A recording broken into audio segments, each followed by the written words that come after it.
Amud Yomi, guys. Good morning, everybody here in Avos Shalom. Good morning to everybody on our YouTube channel, to our subscribers, and good morning to everybody that sees us on Torah anytime.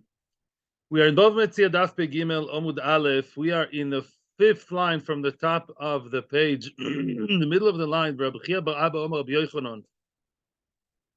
The topic of today's shiur is bumping, clashing, boom, boom, boom. What happens when a person was transferring, was holding, was passing, transferring, schlepping, blaz, a chovis, a barrel of wine, and it broke because he just bumped into something. He wasn't careful enough. He could have been more careful, and he was not careful enough. And his job was either shemachina or shomer, means either was a paid worker or a non-paid worker, yeah, which makes him shomer one way or the other. And the question is, obviously, does he have to pay or not? We saw a lot of information yesterday. We saw Rabbi Meir, and this we have to review at least Balpeh. Rabbi Meir said, Rabbi Meir contradicted himself. Rabbi Meir over here in our Mishnah that we just saw said that a person who's the shomer chinam, he's doing it voluntarily, he's doing you a favor by schlepping your barrel of wine. Then what's the halacha? A shomer chinam doesn't have to pay because nitkal lav poshea. We don't define takala, itaklut. We don't find clashing. We don't define it as what? As pshia. It's not called pshia. We're going to discuss different types of bumping, but generally speaking, this is not considered as pshia. It's not considered as negligence. What is it? It's like geneva v'aveda.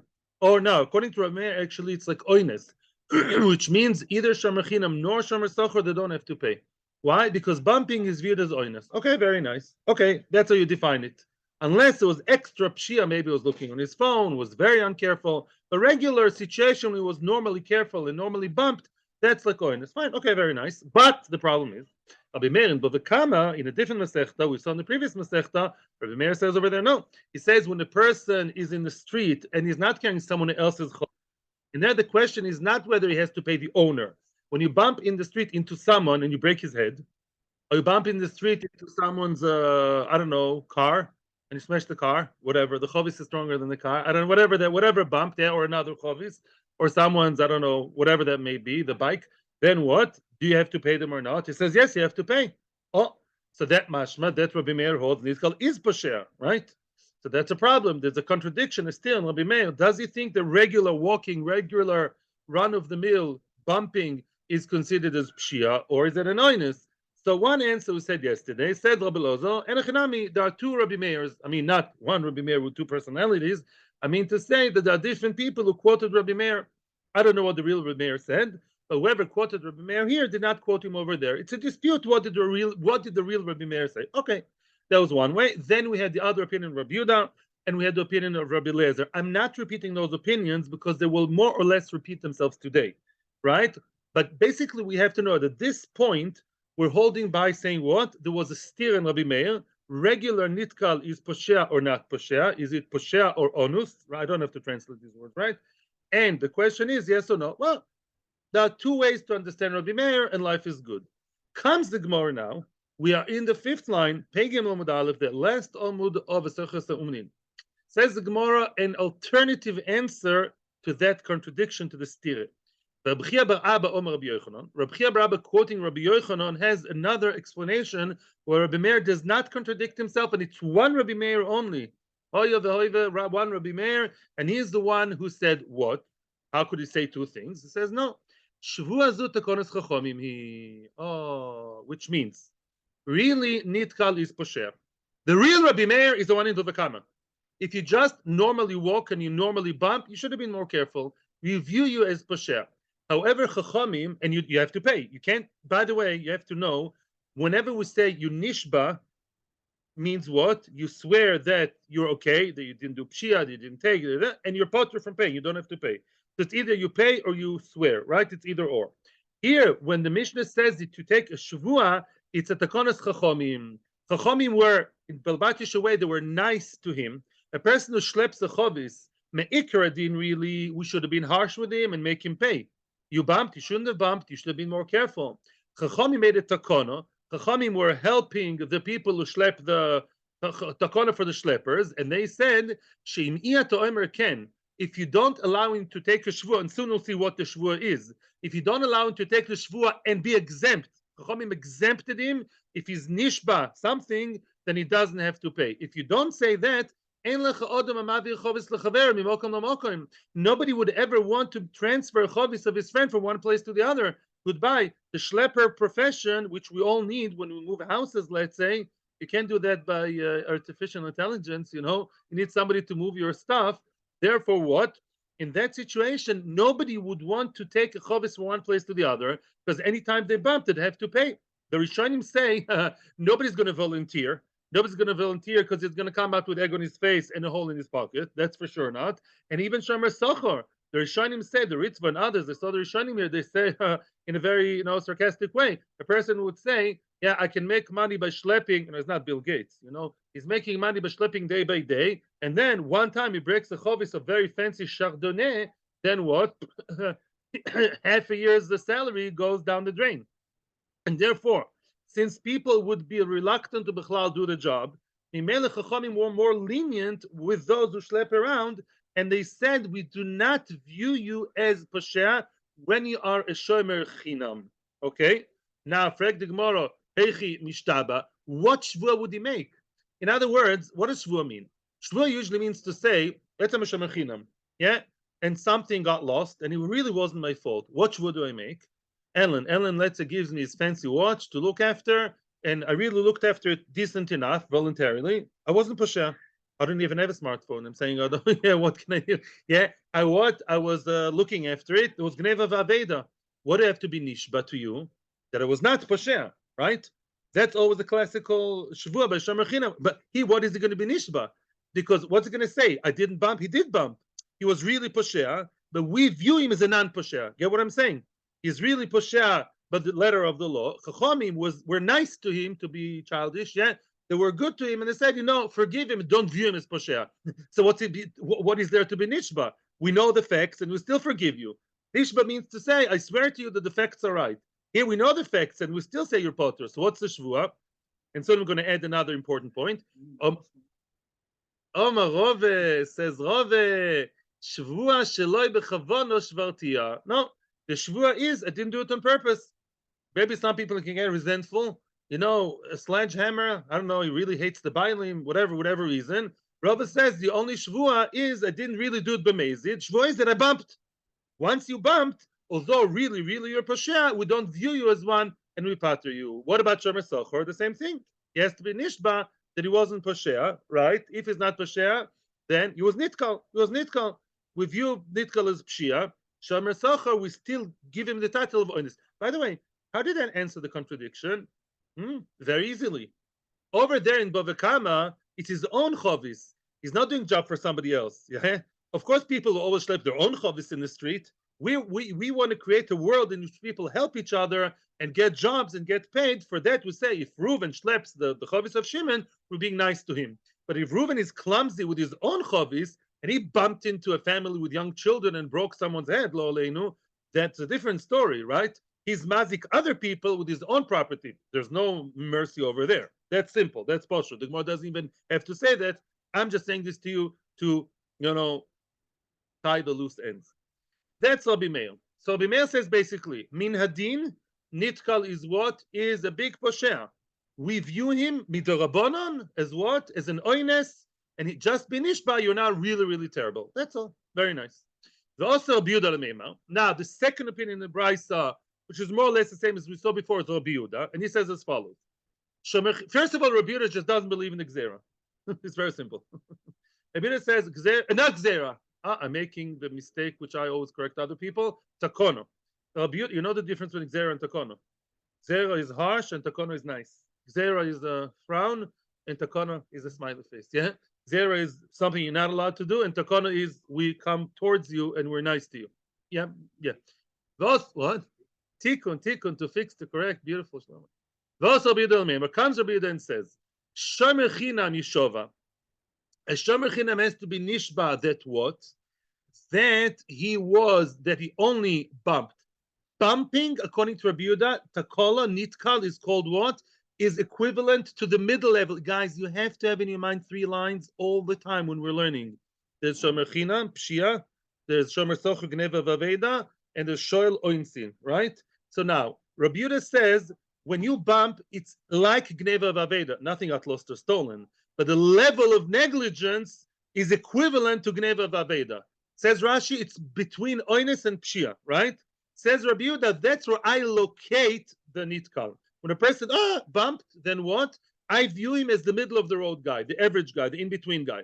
Shomer chinam, well, is potter, right? Yishava, swear that what? That you were just nitkal and nothing worse than that. You didn't break it, or you didn't do extra pshia, you didn't look at the phone while you were doing it, irregular bumper, so to speak, yeah, then fine, you're potter. No, yeshalim. Well, gneva vaveda, I was taught since Kita Daled, the has to pay for gneva vaveda or any other negligence equivalent to that middle of the road gneva vaveda. Pay up. Yeah, pay up. Unless you're lying. Hopefully you don't. So you bumping your chayiv. Hai kedine. Each one according to his own din. Yeah, I don't clump them together like you, Rabbi Meir, because you believe in some beautiful pluralistic takona. No. Kedin, I go with midas adin. I think people who bump should jolly well pay for what they do, and therefore a shomer chinam is potter because it's taka below his chiyuv. It's not pshia, and a shomer socho should pay because it's like neva vaveda. Rabbi Yehuda is very simple. Also, Rabbi Lezer is the tricky one. Rabbi Lezer is Rabbi Lezer, always out of the box. Yeah, if you follow Rabbi Lezer's shita, yeah. Rabbi Lezer says Rabbi Lezer azoi. Well, I'm debating here. I have my own idea. Says over here. Yes, he says. We are in the fourth wide line. Yeah, we're in the beginning of the fourth wide line. Bava Metzia Pei Gimel Amud Aleph. Comes Rabbi Lezer to say, yes what? Gemara ki Rabbi Meir. What does Gemara mean? What I have received and accepted from my rabbis, what I learned as a fait accompli, as facts that I was taught by my rabbonim, is like Rabbi Meir. I also learned like Rabbi Meir. I was taught like Rabbi Meir by my rabbonim that what? The both shomer chinam and shomer socher are potur. Yeah. In other words, be nishba, you're not really cruel and didn't break it on purpose, and then you're okay because of the takona. I'm following Rashi here. There's machlokes rishonim. I'm following Rashi. Umiyu, however, tmea ani. I wonder. I have my own idea. I wonder if what my rabbonim said is right. Well, what's he surprised about? I wonder how come both shomer chinam and shomer socher can be nishba. Nishba means what? Swear and get off the hook. Can that possibly be true?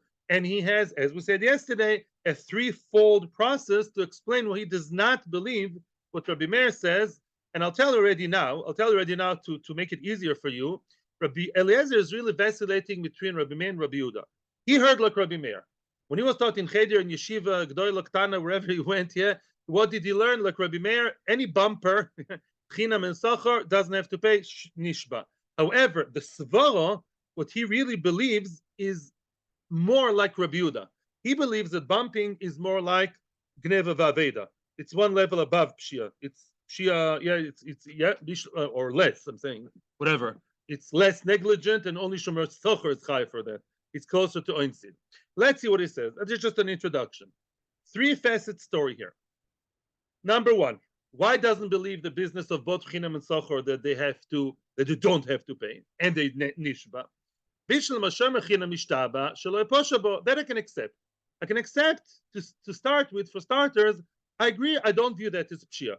First of all, Rabbi Lezer doesn't believe in the takona either. That's first. Rabbi Lezer doesn't believe in any beautiful, nice, humanistic takonos over here. He says, let's go now, straight to the chase and say maker adin. Lo pashaba. Shomer chinam wants to swear he wasn't pashia. Yeah, it's not pshia. I agree with my esteemed colleague Rabbi Yehuda. It's not called pshia, and Rabbi Shomer chinam should get off the hook. El shomer socho amai mishtaba. El shomer socho, why should it be nishba? Be nishba that what? Kilo posha nami is nishba is not pashia. Who cares? By shlumi.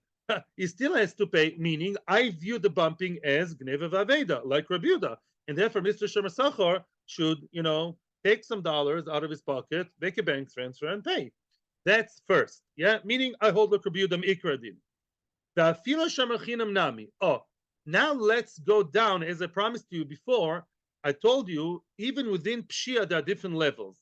Even shomer chinam also, What do you mean when you say bumping is not pshia?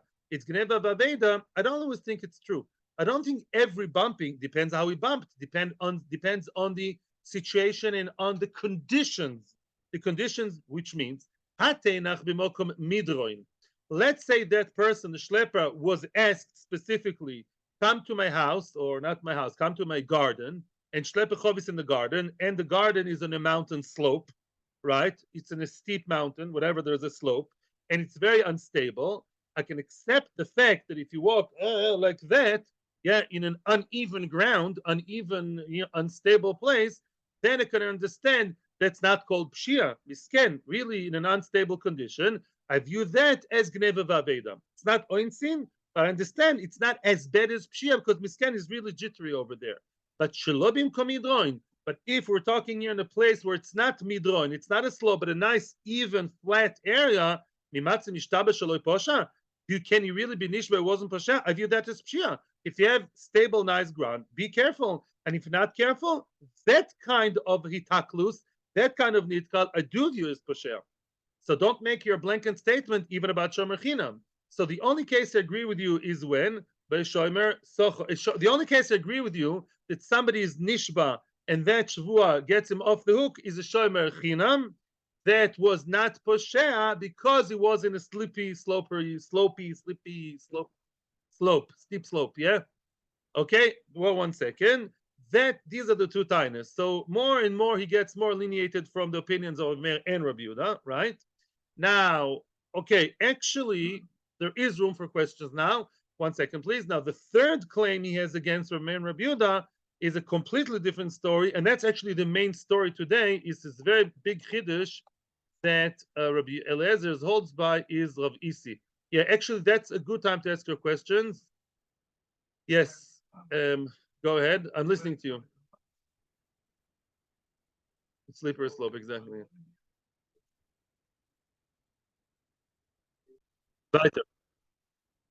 Now, now comes Rabbi Eliezer's last taina. Yeah, va'afilu b'mokom midroin. Yeah, let's say really, what was the story? Misken, what's his name? The schlepper, Mr. Schlepper Schlepperovich.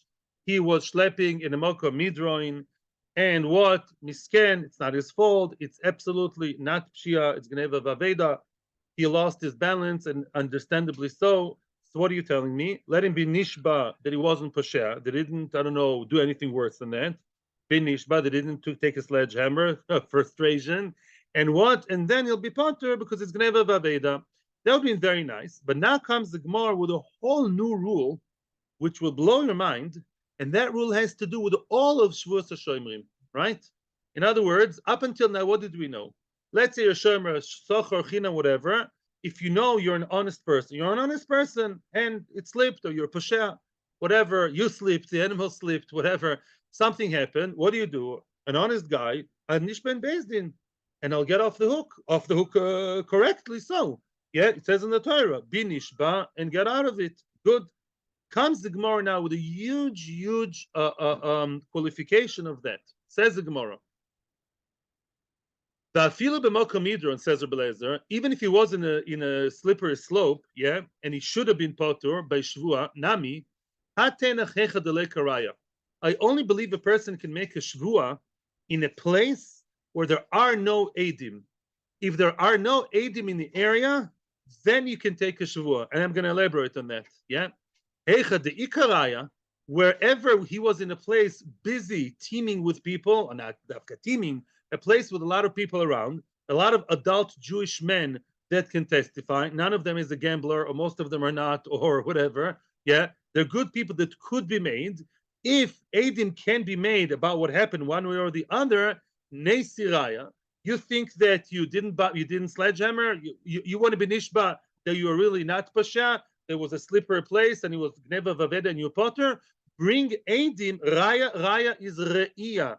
Ra'aya, proof, vision. It's the same thing. It's eidim, the potter, which means you may not take a shvua if you have the option of bringing eidim. That's a simple way of understanding it. So why are you telling me that this guy can just be nishba, or take him to Beis Din, and after a second say, you know what? You don't trust me? I'll be nishba. That really, it was a slippery place, and it was beyond pshia, and it was crazy. Even that is not true because we're going to tell him, bring eidim. You're going to ask a question now, and I can envision it already. But Begadol, what he's saying is, if eidim are available, we don't believe your shvua, but rather bring the eidim.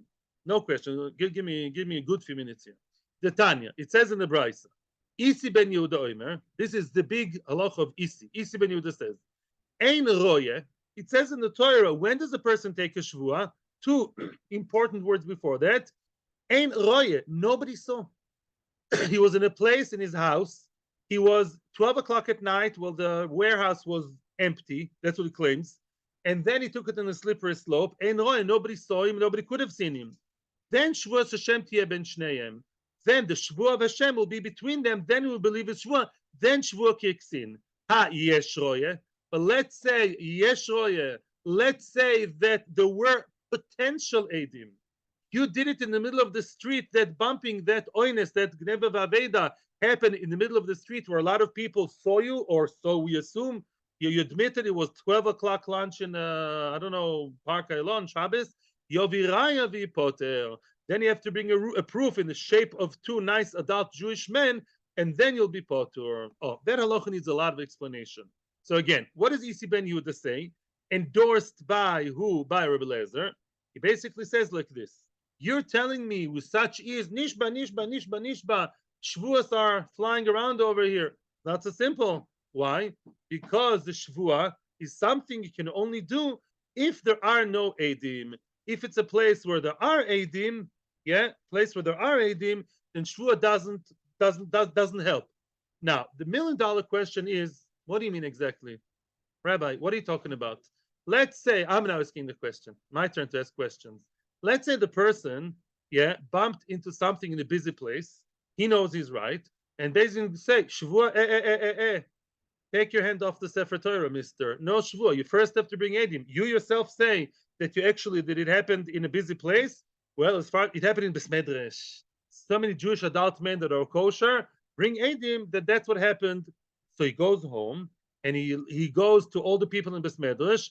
Two of them claim, we didn't see. We were shakua and learning. We're listening to the rabbi.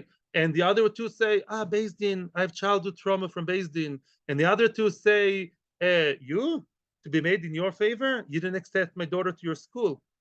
V'chule, v'chule. Nobody wants to be made. And the other ones just don't be made because they ran away to Acapulco. I don't know what. He didn't find eidim. Then he comes to Beis Din a week later. What happens then? What would you say? Then we accept the shvua. And then you'll get off the hook. Uh-oh. That is the opinion of only two Rishonim. Minority of Rishonim say that. Unbelievable. Only the Rabbi Yitzchak ibn Giyat and one Pshat in the Rif, which he himself rejects, they say that all we say over here is to prioritize. You start off with eidim. If there are no eidim, then we'll welcome your shvur with open arms. Be nishba and get off the hook. Most Rishonim, say that's not even a chiddush. That's poshut. Most Rishonim don't agree with that, including at the end of the Shulchan Aruch. They ask me what's the halacha, and they say no. You know what's going to happen if you didn't find eidim, but you tell us it's a place where eidim potentially are there. Your shvua will not be accepted. Close your mouth, don't be nishba, and you will pay. It's a big chiddush. Big chiddush. In other words, misken. Just because that's what the other group of Rishonim say. What do you want from the guy? Just because that said event happened in the middle of this medrash, middle of the park where all the men are, whatever, that happening down on the mikveh, there are a lot of eidim around, then what? We say because it happened in such a place where potential eidim are there. The eidim didn't come. And maybe really many of them didn't really see it mamish. Not everyone is a yachner. Still, the shvua doesn't help. It's a big chiddush, like Xeris HaKosuv. Shvua only helps in a place where there are no potential eidim. If there are potential eidim in the area, in a busy place, in such a place, your shvua will bichlal not help. What's pshat? So Mechavrus and I wanted to stay loosely based on Rav Shach.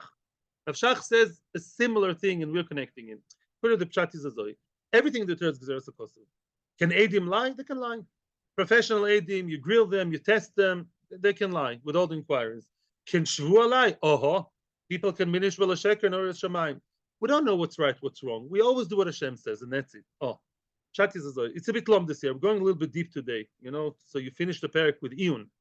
The idea is as follows. When the Torah made Xeris HaKosuv that shvua helps, Shvua only helps in place where there are no eidim.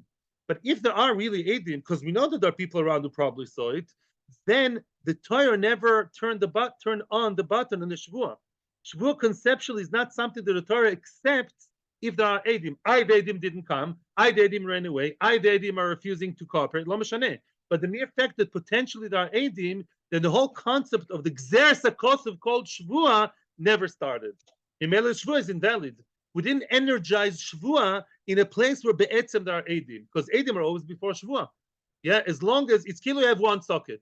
One socket has, very good idea, very good motion. Yeah, let's say one socket, not a double socket that Shlomo brought us. Yeah, let's say I have one socket, one teka. Yeah, there is the fan there, and let's say the fan's not working. Can I put another thing? No, the socket is taken. The fan is not working. So what? The eidim are not working, but as long as the eidim are be'etzem there's no room for energy for the Shvua. That's how it works. That's along this over here. Unbelievable. That's pshat. Okay, that's the chidush of isi. So mimela, and this is what Rabbi Lezer holds by. So Rabbi Lezer, besides claiming against shomer socher, against shomer chinam v'chul, and he believes only one case can really be nishba, that's a shomer chinam in a slippery place. Only then, even that he said, that would only apply to shvua if it happened in a quiet place where there are bechlal physically no eidim in the area. That's it. And now we're going to see stories that relate to what we just said. Yes, happy? Good.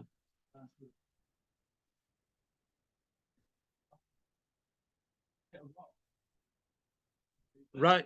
That's what the other Rishonim say. Yeah. That's potential eidim. Yeah, very good. The Rishonim who are against this chiddush to say misken. What happens if he was in the park and all the men were busy doing something else? They were learning. They were, I don't know, sliding with their kids. They were davening. They were, I don't know, Isboididus or Nachman. I don't know what they did. Lamaisa in Echinami. The exerts the cost of his, he should suffer. He can't be nishba. That's a big chiddush. Big chiddush. Continues the Gemara with stories that are going to actually bring to life what we just said. Yeah. Ahu Gavra, a few stories about the same idea. There was a man, you have the place? Yeah. He was transferring a chavisa de chama, which is a barrel of wine, in the main marketplace of Mechoza, rich place, yeah, in the big plaza, in the big area, the main street, main market plaza of Mechoza. The Tavra beziza de Mechoza, and he broke it, bumped by mistake, boom, he bumped into the ziz, like protrusion, something that sticks out of the wall, yeah, of Mechoza, and he bumped into it, and guess what happened? Barrel broke, wine spilled.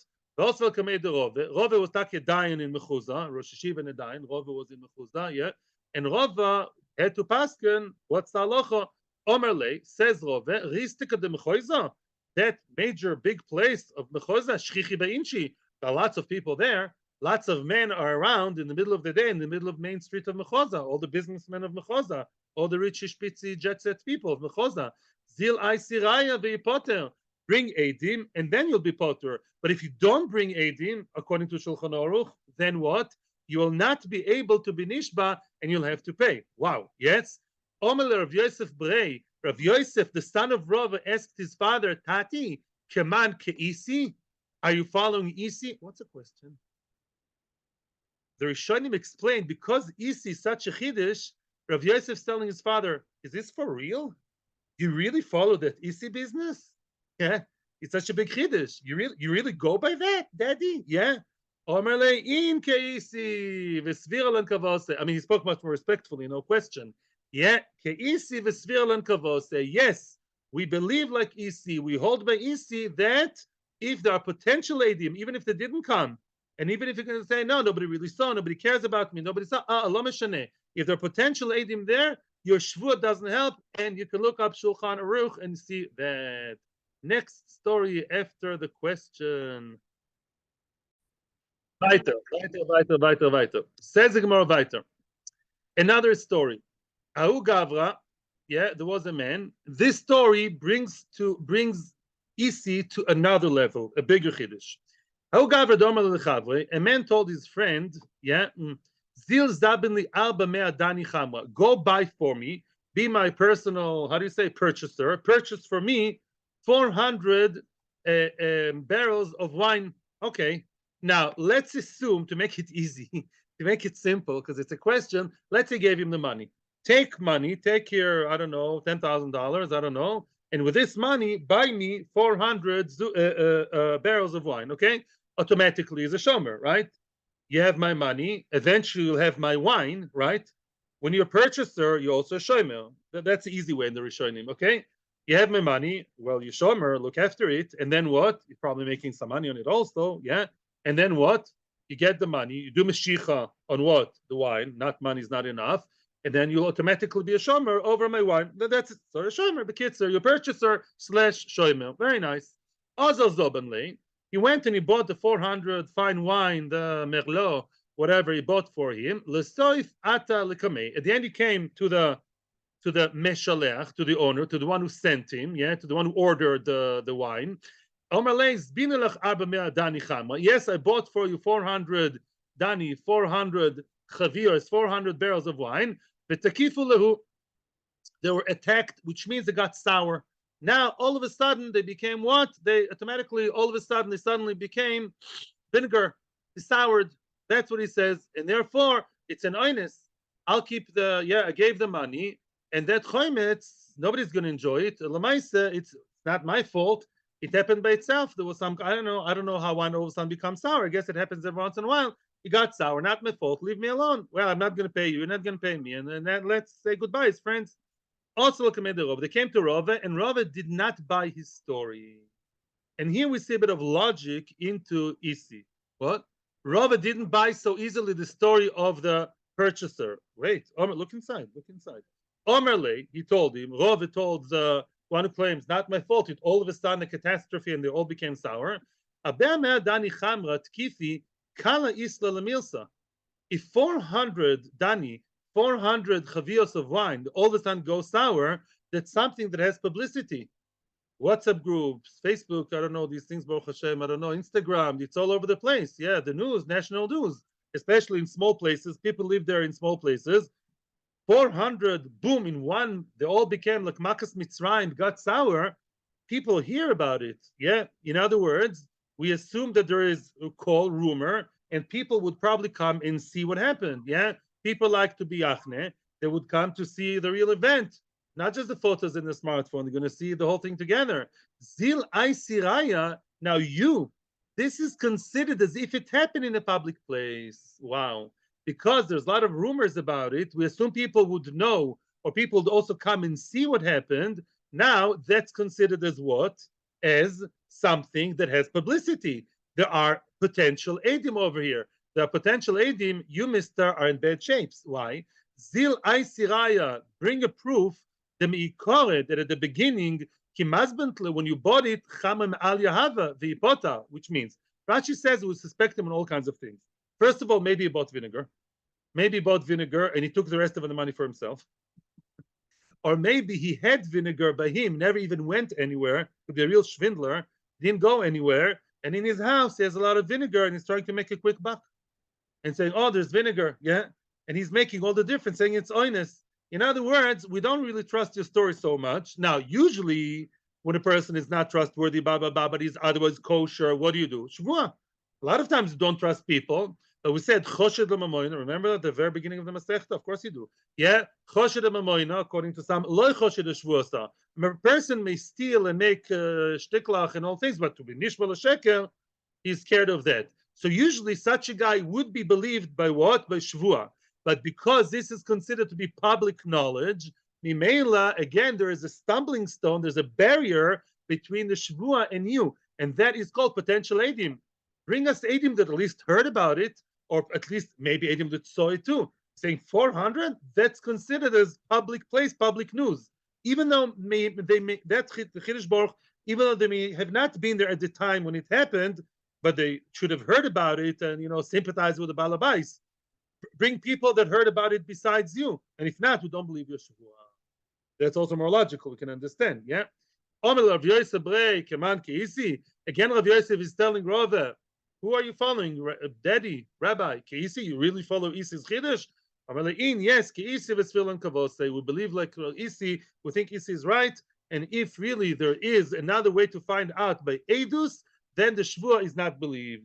If Eidim don't come, most Rishonim say the Shvua is still not believed and you have to pay. Some Rishonim say that if, I don't know, a certain amount of, they say Torah, if we really know he tried to bring eidim and tried, didn't manage, then we do believe it's Shvuah. That's the other group of Rishonim. Atkin.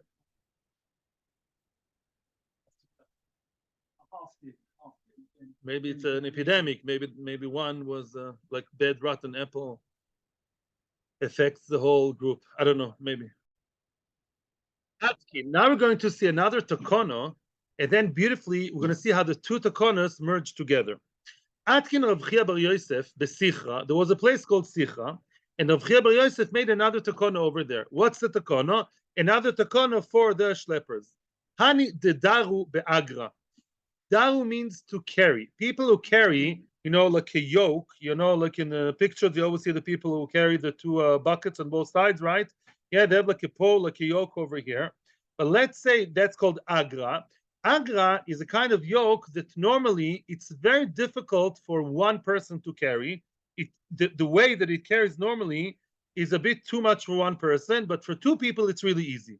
Yeah, it's like between one and two people is the norm of is normal to take it. The itbar and it broke. Oh, is that called pshia or is that called oines? Nishalem palga. He should only pay half. The schlepper that was schlepping something that's a little bit too heavy for one person, and he took the risk and he said, "I'll be Superman and I'll do it," and it broke. He has to pay only half. Why? My time. Why? Nafish lechad v'zutar letrei, which means nafish lechad for one person it's too much. For two people, it's little. It's a bit of a shame for him to ask his friend, "Go help me." For two people, it's nothing. Korov leoines v'korov lepshia, which means we have some kind of like a doubt. Is it like oines or like a pshia? It's both. On one hand, you can say it's like oines. Why is it like oines? Because to ask another person to take it, is too much for me, so I took it alone, and it's oines. But it's called the pshia because why did he take it alone? Because lamaisa to schlep alone something that's more matim for two people is pshia, but it's not super pshia. Again, if it's something that's clearly out of the picture for one person, it's only for two people, and you stupidly, as we're going to see soon, you took the something that's twice your size, that's foolish, and that's pshia. Over here, to ask a help from another person is somewhere in the gray area, and therefore, if you took alone something that would make more sense to ask for help, but it's not 100%, it's somewhere in between one person and two people, that's called somewhere in between, and it's a pshar of paying half. It's not Mikar Din. Mikar Din, there's no such thing as half payment. Only Sumchas holds Mamamnuta B'Sofek Cholkin, nothing to do with here. Yeah, over here, it's a Takana D'Rabbanon. How is it connected to the first part? Very good. Let's try and connect it. When a person was really what? Misken. He was where he was on a slippery slope. Then what was he? He was really not poshea, right? In such a case, we say what? That we view him as a non-poshea. We say you're completely forgiven. In flatland, could also be, if you don't believe Rabbi Lezer, you're alone. It was very regular way of schlepping it. Could be even on flat land. We say, we get you off the hook. We don't want people to be scared to be schleppers. This case, this guy is pushing the envelope. He's schlepping it in a way that is a little bit too much for him. A little bit too much. So that's why we view him as half pshia, half oines, and he has to pay half.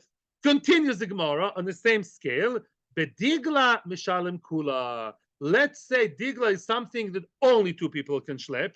Digla is something that Rashi brings the whole arichus, exactly how the digla looks like. You can maybe read the article, whatever. Digla is a kind of heavier story where you have two. You have two. Only two people can schlep it. This guy very foolishly, maybe some a teenager who goes to the gym. He thought I'll manage on my own and I'll take photo and so everyone. So that was really idiotic of him. Excuse my language. To do that, Mishalem Kula, he has to pay everything. Why? Because that's mamish pshia.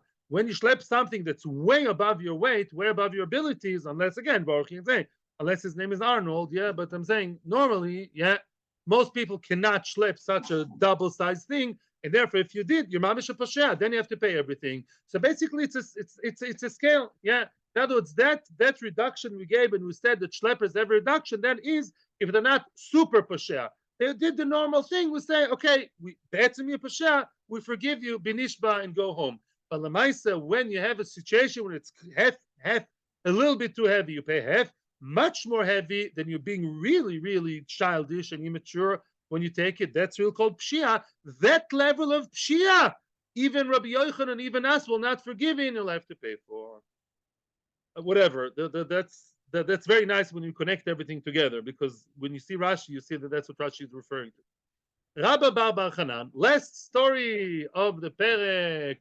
Very nice Musar story. Mecharusa told me that Bala Musar bring down that story.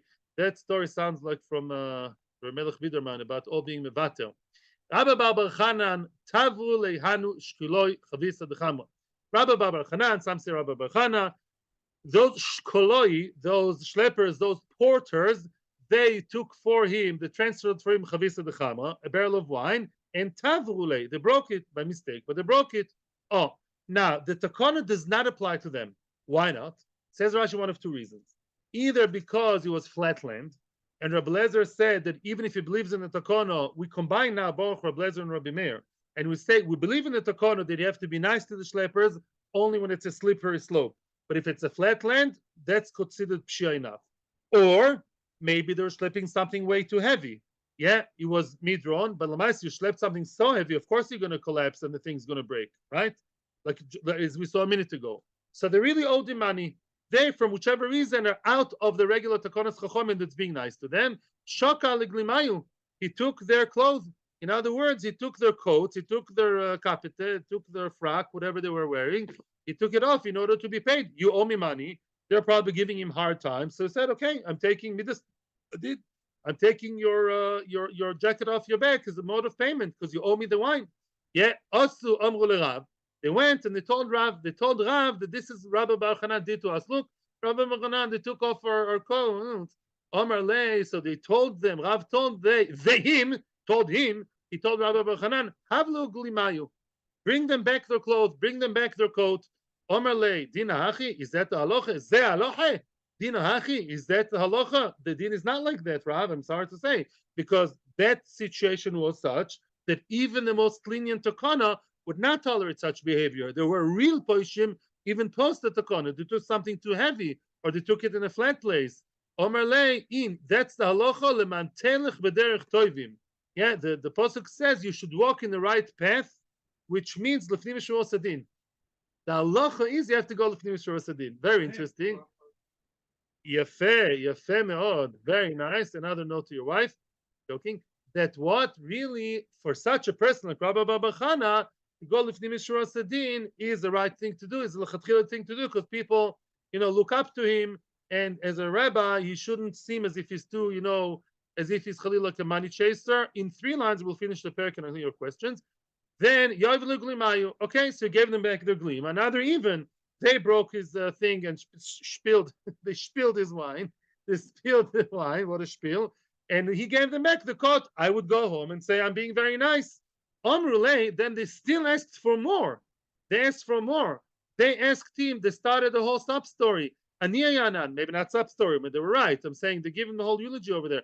Aniyanan, we're poor, and we work all day long, v'kafinan, and we're hungry. V'leislan midi, we don't have anything. They sound like the guy who comes after Shachris, he's married 12 children. Not funny. I'm saying they sound like a whole dramatic, sad, tragic story. So therefore, they won't even be paid for the work. Not only they've spilled his wine, they want to be paid for the work. Omer lei zil hava grayu. Wow. Rav told Rabbi Bechana, give them their money. Omer lei din ach, is that the halacha? Omer lei in, yes. V'orchos tzadikim tishmor. The pasuk continues and says, v'orchos tzadikim tishmor. In other words, yeah, you should guard the orchos of tzadikim. You should follow the path of the tzadikim. And by what? Tzaddik is one who's matzdik midas chesed al midas sadin. You should be a tzaddik and go way beyond lifnei mishur sadin. And if you're a great person, or people look at you like a great person, you should not chase the money and do lifnei mishur sadin. The Maharsha says something very interesting here, very sticky. Why did he use the lashon derech toivim orchos tzadikim? If you follow the psukim, the 2 halves of the pasuk that Rav mentioned, it has to do with the path and the way. So he wants to say that really, the Maharsha wants to say that it was a slippery place, not like Rashi. And he said to Rav, and he said, it's not lifnei mishur sadin. He says it's min adin. You caused them, you brought them to work in unhealthy, not unhealthy, uneasy conditions. It was slippery. It was slopey, slippery. And what? And that's why it was really indirectly your fault. And that's why he uses a lotion, derech toivim, orchos tzedikim. You should have let them work in easier place. You made them work in such conditions, which is not orchos tzedikim physically. It's not the just path, the right path. It's the slippery, crooked path. That's why you have to pay and they don't have to pay. That's a malsha. Okay, where is the bronzeman? Where is the wine? Oh, the wine spilled. We have to make a l'chaim. Tell all your friends to come tomorrow to the new Perek. Let's start. Yeah, starting the new Perek. What do you say? Yay, a lot of agaditas. The first half of this Perek is chock full of agaditas, of interesting stories about the life of the Amoraim. We're going to see famous stories, the story of Rabbi Yochanan Shlakish, how they met each other. We're going to see a lot about the life of Avraham Avinu, which Baruch wrote an entire article about. We're going to see a lot about Avraham Avinu's personal life. And we're going to see a lot of very interesting stories here. And the second half of the Perek is, again, regular Gemara, Halacha. And the title of this Perek, as much as I know, is, again, basically employer-employee relationship. Yeah, that's basically the idea.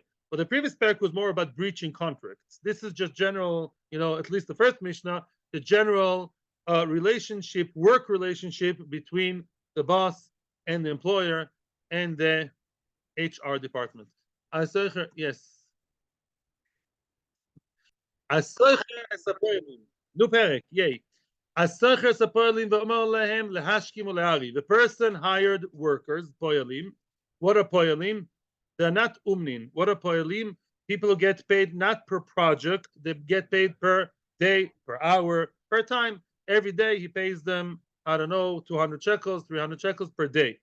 He told them, and this you have to know, after he already signed the contract, already verbally spoke, and they agreed. Afterwards, let's say the following day, when they came to work, he told them, you guys, by me, you have to come early and leave late. In other words, let's say in this place, office hours are 9 to 5, the classical 9 to 5. They come to work, by me, it's 8:30 till 5:30. Where do you think you are? In your kailo ben azmanim? Yeah. So what's the halacha? Mokam shenagu shelo lehashkim v'shelo le'ariv. If the place is 9 to 5, in that place they do not have the meaning of coming earlier and leaving later. And Asha Lakufan is not allowed to force them, especially says Tosfos. I read Tosfos before because there was no pre-agreement.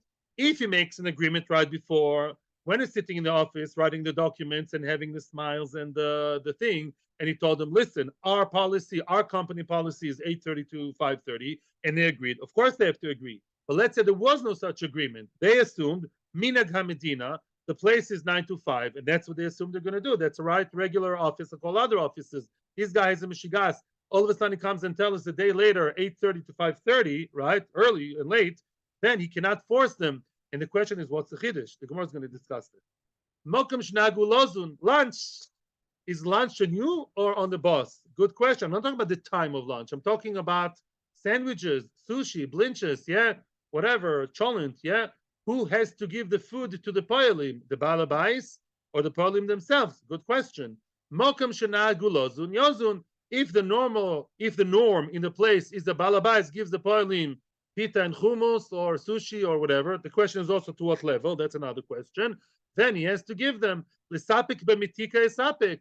Let's say he doesn't just give them the basic food. He gives them cakes, blinches, sweets, extra food. If that's what's normal by everybody else, automatically it's mechayev. It obligates the boss also, who may not like to give so much food, but he has to, fit the bill like everybody else around him. Hakol k'minhag Medina. Everything should be done like Minhag Medina. Medina does mean a state, by the way. Medina means an area in Aloha, like the region. In other words, New York is New York, New Jersey is New Jersey. Every area is of itself. A story that we saw before. This story we did see before at the beginning of Azov. Maaseh Rabbi Yochanan ben Mattya. Story in the Mishnah. Once upon a time, Rabbi Yochanan ben Mattya she'omar libnoi told his son, dear son, be my messenger, be my headhunter, and get me poiling, hire me some poiling workers to do something to maybe plow the field. Polach, the son went on behalf of his father. Uposach lemezoinos, and as they were talking about the work agreement, the contract, he told them, yeah, I'm going to give you food. He didn't say what kind of food. Mezoinos, yeah, lunch is on us, food is on us. If he came to his father said, oh no, Armaloi Bni, my son, you promised them food? He didn't specify what kind of food, right? Says, yeah, says, dear son, Bni, yeah, even if you give them so much food, like Shlomo in his good times, Shlomo Melech had his bad times, right? Yeah, it was like a Shmedai. Shmedai got dressed like him, and he was like instead of a Shmedai. Shlomo Melech had a time in exile. The Kitzer, but Shlomo at his good times, he was the biggest Melech in Israel, the richest and best. And what? And if you promise them food, they would say, you know what food means by us? Oh, even Shlomo HaMelech food is not good enough for us. You mean sushi? You mean an American wedding? Carving stations, cakes up to here, and 35 types of meat up to here? That's not enough for my standards. And they would be right if they say that. If you give them Shlomo HaMelech Suda. You know why? Bnei Avram, Yitzchak, Yaakov. Avram's Sehuda, Avram Avinu's Suda was more than Shlomo HaMelech. What Avram gave the Shloisha Malachim and other people was even more than Shlomo HaMelech. In other words, if you had Bekitzer, because they're Jewish people, they're Mefunokim, we're spoiled people, we're royal people, Bnei Malachim, and therefore they're not like our cousins who, they eat. The hummus and pita, you have to live in Israel long enough, yeah? You see the workers right in the building sites, they have hummus and pita, and that's good enough for them, and black coffee. But the Jewish people would say, you promised us food, you know what food means? Not hummus and pita. Food by me means 17-course dinner every day. Yeah. So therefore, how did you make such an open-ended promise without specifying, right? Ella, rather, ad quick, before they begin the malacha, because once they begin the malacha, you're stuck, because really it's already post-kinyan, if you remember the sugya back then. Right now they're holding in dvorim. As long as it's just verbal, we made a verbal promise, we can still regret that. And that was a discussion, will be discussion, because we didn't yet finalize it with the kinyan. You promised, you spoke, there was a meeting in the office. At that stage, you can still quickly regret and say, not regret, you can still limit what you said. Seven, go out and quickly tell them before they start working, Al minas shen lechem alai, ela pas v'kitnis bilvad. Yeah, the only food that we meant was the minimum. Bread and kidneys, some hummus, tchina, some legumes, some bebalach, papalach, whatever, cholent, yeah, small things. No sushi and blinches and fancy food, or I don't know what your fantasy food is. I say sushi because of my wife, not my so whatever, yeah, whatever that is, we meant minimal food. If you later want to give them more, oh, what a nice surprise from the boss. We're not mechuyev to give them the food of Shlomo HaMelech of Rabbi Avinu. Rabban Shimon and Gamliel Omer. Rabban Shimon and Gamliel argues and says about the story. He didn't have to quickly run frantically and say, I just meant the minimum, because there's a standard in Medina. If everybody else around you doesn't give Shlomo HaMelech Suda, he doesn't give them, fancy 3-layer cakes and a whole Viennese bar and a whole carving station. Other people don't give that to their employers. Maybe Google, I don't know. Most people don't. And therefore, I would just follow the Minhag Medina without having to minimize it only to hummus and pita. This Mishnah, Lokol Ad Mishnah, Be'ez Hashem, will be explained. And Be'ez Hashem tomorrow, tell all your friends and family. New Perek, new exciting Perek. Thank you very much to everyone here. You guys are amazing. Thank you to our YouTube people and to the Torah Anytime listeners and viewers. Tizkut Lemitz voice. Thank you. Be to be the poilim of HaKadosh Baruch Hu.